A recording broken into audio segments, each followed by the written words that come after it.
Suggest करके comment में बताइएगा। आइए कि हम लोग जिससे मिलने जा रहे हैं वो कोई पॉलिटिशियन लीडर है।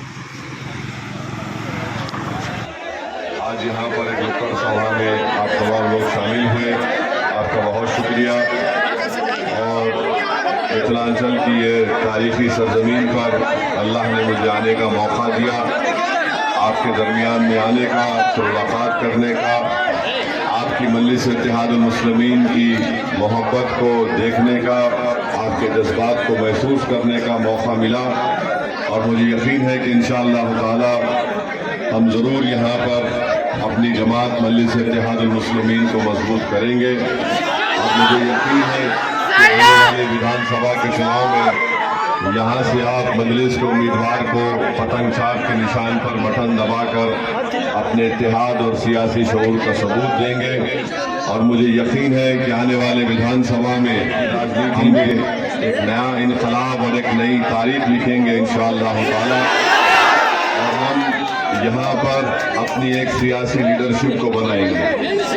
याद रखिए, किसी कौम के लिए, किसी समाज के लिए 50 और 70 साल का एक लंबा अरसा काफ़ी होता है इस बात को समझने के लिए, इस बात के लिए कि जब तक वो समाज, वो समुदाय अपनी एक सियासी लीडरशिप को नहीं बनाएगा, उनके मसाइल, उनसे इंसाफ नहीं हो पाएगा।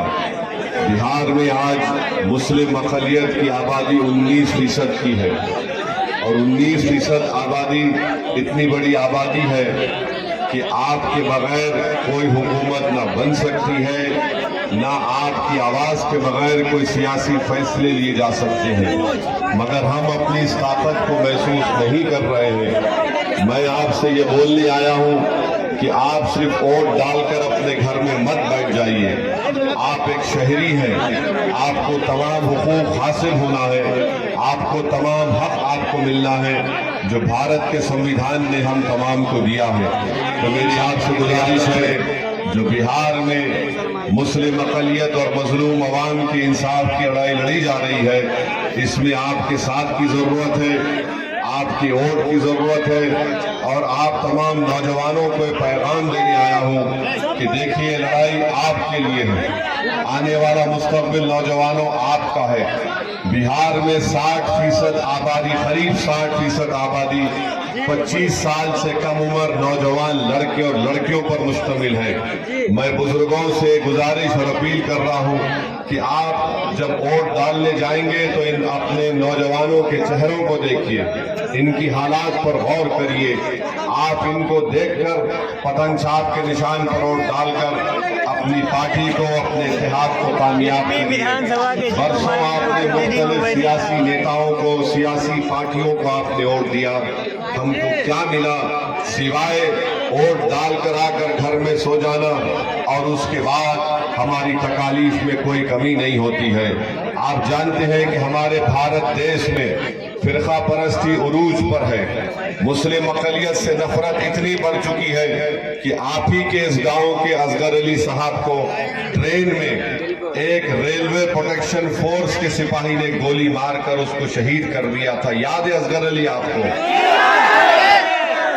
आप बताइए, ट्रेन में उसको मार दिया गया, क्या गलती थी उसकी? कोई गलती नहीं थी, सिर्फ गलती यही थी कि वो मुस्लिम अक़लियत से ताल्लुक़ रखता था। मजलिस ये चाहती है कि हमको इंसाफ मिले। हम नहीं चाहते कि आप उन नफरत फैलाने वाली ताकतों का साथ दें। आप इंसाफ के लिए वोट दें, अपने रोशन मुस्तक़बिल के लिए वोट दें, ताकि मजलिस की आवाज़ बिहार की विधानसभा में गूंजे। आपसे आपको इंसाफ मिले, हमारे नौजवान बच्चे और बच्चियों का मुस्तक़बिल अच्छा हो सके। याद रखिए, मजलिस नहीं चाहती कि बिहार में दोबारा बीजेपी और नीतीश कुमार की हुकूमत बने। इसीलिए अख्तरुल ईमान ने लालू प्रसाद यादव को, तेजस्वी यादव को खत लिखकर कहा कि हमको इत्तेहाद हमसे कर लीजिए। हमने दोस्ती का हाथ उनकी तरफ बढ़ाया। अख्तरुल ईमान ने तेजस्वी यादव को खत लिखकर कहा कि मजलिस को बिहार में सिर्फ 6 सीट दीजिए।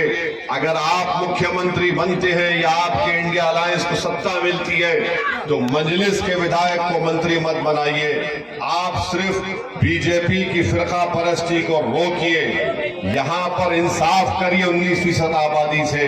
अगर इसके बावजूद भी तेजस्वी और लालू प्रसाद और उनके खानदान के लोग हमारी इस दोस्ती की पेशकश को कबूल नहीं करते और दोबारा अगर खुदा ना खास्ता मोदी का आदमी यहाँ पर मुख्यमंत्री बनेगा तो आपको मालूम हो जाएगा कि कौन मोदी को बिहार में आने से रोक रहा था और कौन मोदी को बिहार में कामयाब करना चाहता था। ये बात मैं आपके दरमियान में खड़े होकर कह रहा हूं। बार बार इल्जाम लगाते, झूठा इल्जाम, बी टीम फुला टीम। अरे भाई, हम बी टीम नहीं है। तुम्हारी वजह से बीजेपी कामयाब हो गई, हमारी वजह से नहीं हो रही है। कभी यहाँ के मुसलमानों ने आपने कभी बीजेपी को वोट दिया? तो कैसे भाजपा का आदमी जीत जाता है? जीतना इसलिए है कि ये जो तेजस्वी का जो वोटर है वो मोदी के गोद में बैठकर चाय पी रहा है। ये अपने वोटर को नहीं समझा सकते और आकर ओवैसी पर उंगली उठाकर इल्जाम लगाते।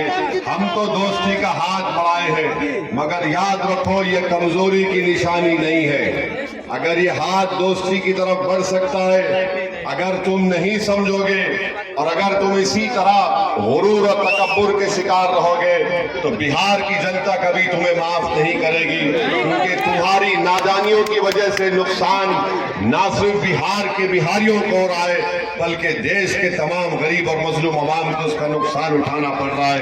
बहरहाल मेरे अजीज दोस्तों, बुजुर्गों, आप तमाम का बेहद शुक्रिया, आप यहाँ पर आए। आपसे अपील कर रहे हैं कि विधानसभा चुनाव में पतंग छाप पर बटन दबाकर अपने इत्तेहाद और सियासी शऊर का सबूत दीजिए। बहुत बहुत शुक्रिया।